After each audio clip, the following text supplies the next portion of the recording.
Grill ভাঙিয়ে দরজা ভাঙিয়ে টয়লেটে পলাইছে, সেই টয়লেটের দরজা ভাঙিয়ে তার মারিয়ে থিয়ে চলে গেছে। পাকিস্তানি হানাদার বাহিনীও এইভাবে কারণ মারি নেই।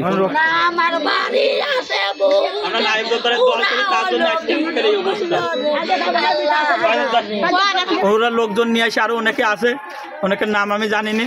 তারা দাবড়া ডালসি থেকে দাবড়া নিয়ে আসে, একজনের বাড়ি ওঠে, সেই বাড়ির গ্রিল ভাঙিয়ে দরজা ভাঙিয়ে টয়লেটে পলাইছে, সেই টয়লেটের দরজা ভাঙিয়ে তার মারিয়ে থিয়ে চলে গেছে। আমার আপন ভাইস্তে, আমরা দুই ভাই, আমার বড় ভাই ছেলে।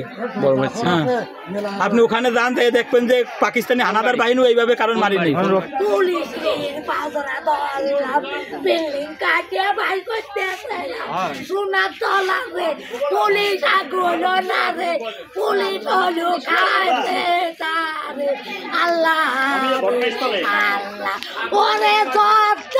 তোর সাথে আমার সোনা তলা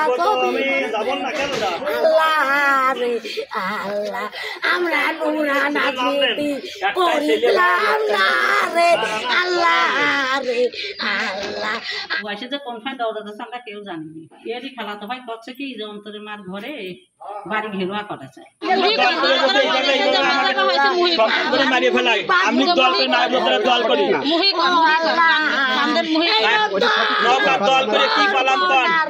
আমার আপন বাইশটা মারিয়ে ফেলাইলো, নৌকার দল করে আমরা কি পালাম? আজ দল দল মারিকা দেখাচ্ছে, আজকে আমার বাইশটার মারিয়ে ফেলাইলো, মারিয়েই ফেলাইলো। আপনাদের কাছে আমি সুষ্ঠু বিচার চাই, আপনাদের এই ঘন্টা সিদ্ধান্ত সুষ্ঠু বিচার হয়। না পারলো ছেলে 13 বছর বয়স, 13-14 বছর কে বলেছে ওর বাপ নাই দল করে ওর বাপের মারে, তার ছেলের কি জন্য মারলো? আপনারা ওখানে দেখেন ঘরের ভিতরে বলাইছে, দুই পাট হচ্ছে দরজা, সেই দরজা ভাঙিয়ে কিভাবে করেছে আপনারা দেখে আসেন। বিল্ডিং এর ভিতরে বিল্ডিং এর দরজা, লোহার দরজা ভাঙিয়ে না, পুলিশের কাছে ফোন দিয়ে আছে, পুলিশ আসেনি। পুলিশ আমার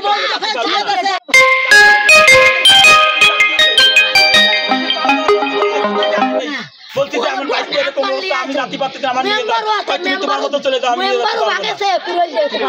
আমার নাম মনে করেন, আমার আপন বাইকটা, আমার বড় ভাই নাম সাইফুল, তার ছেলে, আমরা দুটো ভাই। পুলিশের নাম আমি বলতে পারবো না, অনেক পুলিশ ডিউটি করতেছে, কোনো পুলিশ আসতেছে না। এই আপনাদের দাদি দাদি দাদি দাদির নাম সাকিরুন্নেসা।